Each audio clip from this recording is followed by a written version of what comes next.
Hey there, this is Tim Ellis. Welcome back. I'm making another video about my iconic artist series. So I painted a whole group of artists that really influenced me, who I also felt like really influenced art culture and the world at large because of their incredible art and lifestyle and who they were. So in my paintings, what I tried to do is capture not just what these artists looked like, but really who they were and what they were about. So this week, I'm talking about Toulouse Lautrec, a French painter, also considered a post-impressionist, just like Gauguin, who we talked about last week. And I guess maybe I'm getting out of order. I think Camille Claudel was last week. But anyway, Gauguin's also a post-impressionist. And Toulouse Lautrec is an incredible painter, and this is my painting of him hanging behind me, actually in drag in this image. And one of the reasons I included this one is he liked to dress up in costume. I have some pictures of him also in some clown garb and things like that, but very, very avant-garde artist in the sense that of the way he lived like that. He also did a lot of things that were kind of unexpected. I guess I'll talk about that as we get over to the slideshow. So I'm going to click over to our slideshow and let's see what we got there. Okay, let's take my big picture away. There we go. Okay, so here is an actual image of him on the left, dressed as a clown, and on the right, dressed in his normal garb. So one of the interesting things, as you might notice, is his clothes don't fit that well. And that's because when he was a boy, he had two serious accidents. One where he first broke one of his legs, and then shortly after he broke another leg, which produced a physical problem where he stopped growing. And so his face matured normally, but his height was extremely stunted. And apparently his mother even tried to have this treated. And there's even a syndrome called Toulouse Lautrec syndrome for people who experience a traumatic injury to their legs and do not grow to their what they're expected to grow to that height in their lives. So Toulouse Lautrec syndrome. So like I have in these dates here, he was born in 1864 to 1901, kind of right at the birth of modernism. And his a very short life, as you can see, apparently died of serious alcoholism, and like I mentioned, would have been considered a post-impressionist. And you'll see a lot of impressionist elements in his paintings. Impressionism, remember, was exploring how do we physically see light? How is light reflected? How can we create multiple colors by putting dabs of color next to each other in the same way we see with the rods and cones in our eyes? So let's take a look at some of his work. Oh, well, and this is the painting that I did of him, just so you can see a little more clearly. It's hanging behind me, but you can see the colors aren't quite 100% true, and they're hanging in a room, and the image is a little keystone, so I just wanted you to be able to see it. And so in the sea is wearing this big floral hat and a boa and a very white gloves and a very ruffled, looks like some sort of fantastic blouse. And I did use some of the same colors that he uses. He uses a lot of yellows and turquoises and pinks. And let's go ahead and look at some of his work now. Oh, my close-up. Eventually we'll look at his work. I wanted you to see some of the brush strokes in this and some of the layers. All right. Now here's some of his work. Okay. And I'm going to minimize myself here. So one of the things he did is he painted people at the Moulin Rouge. So he was actually commissioned later in his life to do some posters for the Moulin Rouge, which was the famous dancing club, a little risque as well, where women would dress scantily clad and dance, very well known, and is still in Paris today. You can still go there. So one of the things he was very intrigued by is the beauty of women. And some of the women he painted were actually prostitutes. So he frequented the brothel, apparently as both patron and visual artist. So he painted parts of French culture which were a little scandalous. And today we embrace these images and they're very celebrated. But at the time, this was some pretty wild behavior. Here's some of his posters.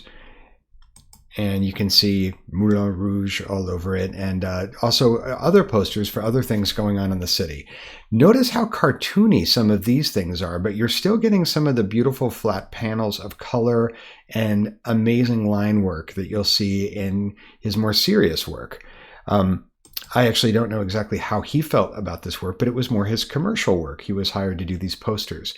And, if your image is too overpowering, the fonts get lost and the message of the poster is not effective. So these are some incredible pieces of graphic design, I think, by any standards, and still influential today.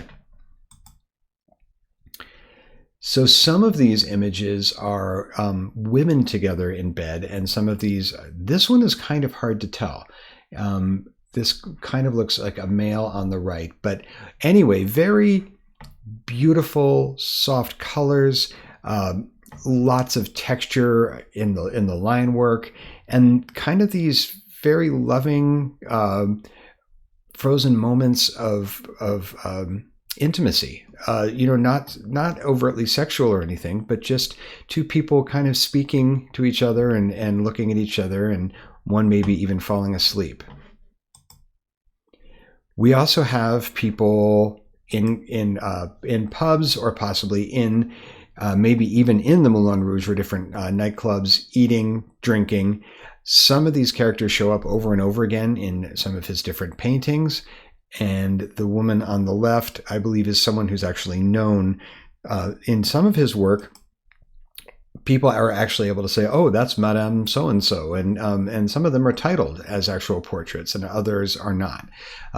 But we see so much incredible rendering in his work, and one of the things that I love about his work is that it transports you. Like in this image on the right, I feel like I could know what these people are like just by looking at this incredible painting. And some of his work is also pastel, and you can kind of see, I believe the one on the left is pastel, but look at the amount of rendering in that piece. Also, I was just going to point out, you'll notice a lot of, I mentioned yellow hues and also greenish hues, which are really showing up in both of these images, the one on the right even more so. All right, so I'm going to change my mind about that being a man in the last image, because I'm realizing these are the same two models on the far left that we saw in the prior painting. So I think these are two women. And because he was frequenting brothels, sometimes the women were just lounging around in between working, and so sometimes they might be even going off to bed or taking a nap or lounging on a couch. So he would capture some of these scenes, and then some of them are clearly scripted, where he's saying, "Hey, can I paint you, and could you get over here and turn your back to me," because of the positions of the models. But notice the colors in the back on the far right one are actually similar to some of the colors in the couch, but it doesn't bother me at all. The line work, and Van Gogh does this too a lot, where his line direction will show you separation between the forms. And I think that, like I said, the intimacy between the different people speaking and laying together and talking in these is so evident and just so real, so lifey. I just love these pieces. And this one almost looks like a photograph. I mean, that's not really what he was normally going for, but he could render at that level. A lot of his work, especially his portraiture, is incredibly highly rendered. Now you'll notice some of these pieces are almost like his posters, where we're getting the big blotches of different colors, the different fields of color, and there's not really an attempt to make things incredibly realistic, but what we are seeing is these beautiful yellows and beautiful pinks and kind of fields of color, like I mentioned, without showing the depth that we know he could render. This is a really famous piece, and the woman with kind of that blue and pink face and bright yellow hair in the bottom right is just so ghastly in some ways. She almost looks like a specter, but at the same time, it's just that soft light, and it's the evening, and it's so beautiful. And I mentioned it's ghastly in the sense of the colors. You almost see her as a specter or something. But then as you look around the room, you notice some of those same hues in the other people's faces. And there's kind of this adjacent woman. I'm not sure if you can see my mouse here, but you've got the face on the right, and then this woman being spoken to by this group of men kind of mirrors her, and you can kind of bounce around this room to the different women whose faces are rendered more with more color than the men. And notice that incredibly great perspective of the bar rail pulling us in, and to the mirror in the background. Just great composition in this one as well. And now we're back to a few more posters. A lot of his work that is super well known are these posters, because this style is still being used today, and you'll see it being used over and over again. He just really created an incredibly iconic, memorable way of rendering these posters, even the fonts.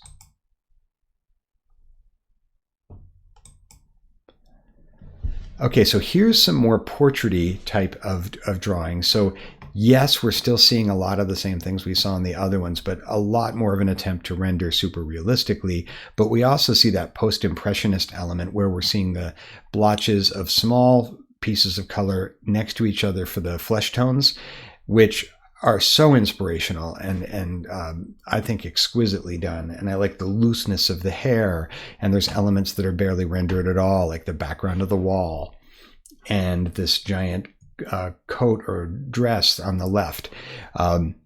It's barely drawn at all, and yet you can kind of feel what that would actually feel like. And then a lot more traditional portraiture here. And if you Google a bunch of his portraits, you'll see these more highly rendered ones, which I think are also just incredibly powerful and beautiful. And I actually just got to see this image on the left at the Norton Simon Museum last week. I was there last Friday, 2 Fridays ago, actually. And I didn't know that they would have some Lautrec pieces there, but that is hanging in Pasadena, California. And I got to see that, which was super cool. And I think this is a pretty good reproduction here. It really is true to what it looked like. And these look like they're drawn on brown paper. And when you're using pastels on a certain tonality of paper or color of paper other than white, it can really lend itself to kind of these deep flesh tones that are developed, laying different colors over top of that and leaving elements blank. And because the brown is showing through, it looks less unfinished. And these are inspirational to me. I definitely want to do some work experimenting with those things down the line. And, it's kind of become a standard thing with pastel work to do that. Okay, this is kind of interesting. This is Van Gogh. So Lautrec actually drew Van Gogh here. And I mentioned that he would frequent the brothels, and he developed relationships with some of the prostitutes, and also apparently had a love affair with another painter, and whose heart Lautrec apparently broke. But let's get to Van Gogh. So Lautrec was a fan of Van Gogh, and apparently this other painter who was kind of in the group of painters he hung out with was talking badly about Van Gogh, and Lautrec challenged him to a duel, which, who does that? But I mean, that's what people used to do. So he was like, "You speak badly about my friend? I challenge you to a duel." So I don't know if it was a pistol duel or a sword duel, but apparently the duel never happened, and the other artist ended up apologizing. But I just think that's a great story. And it's interesting to see, we've seen all Van Gogh's self-portraits, and Gauguin drew Van Gogh, I painted Van Gogh, and a lot of other people have too, but it's hard to really get an image of what he looked like. I painted Van Gogh from what is supposedly the only photograph of him, but I've seen others since then, so who knows? But you kind of do get a sense of what he actually looked like from this image. And these I found just breathtaking. Let's get me out of there for a second. look at the strength in the woman's arms on the right, and how her jaw is posed so with such harshness and severity. And then the woman on the left, there's look at the painterliness of all of the marks behind her. It's kind of chaotic, but at the same time, we're able to understand that it's foliage and a building, and you can just feel that light on her face. It's so well done, and coming through her hair on that bright side of her face and illuminating her ear so red. Just incredibly well done. And then look how simply the woman's hands on the left are rendered. They almost look like gloves, like not a lot of attempt to render those, but it gives them this weightiness. Where the one on the right, that hand, again, with a woman leaning on the table, you can feel the strength in that. Like that's a hand that could crack some walnuts. All right, we're back to some more posters. How about that cat? It's tremendous. And then back to my painting. So this is a painting of mine that is still available. It's a smaller piece. I'll link you to it, and the dimensions are on my website. But I also do have Giclée paper prints of this. I can do Giclée canvas prints of this, or you could be the actual owner of this piece, which has yet to be sold. And a lot of this series has been sold. So I've been waiting to do the videos of the sold ones because I'm trying to promote the other ones first. So this is my Iconic Artist series, and we've been talking about Toulouse Lautrec. If you liked my video, please like it and subscribe. And I have lots of other videos that you can see, including ones on where I actually teach you to draw realistically, doing pencil rendering, learning to draw your hands and your face. And if you can draw a hand and a face, you can draw anything. Those are the hardest things to render. So anyway, I teach that in my drawing class. I'll put a link to my website where you can try out one of my free classes if you like. And feel free to share this video. And I look forward to seeing you next time. I'm just going to zoom out, I think, too. We'll just stop there.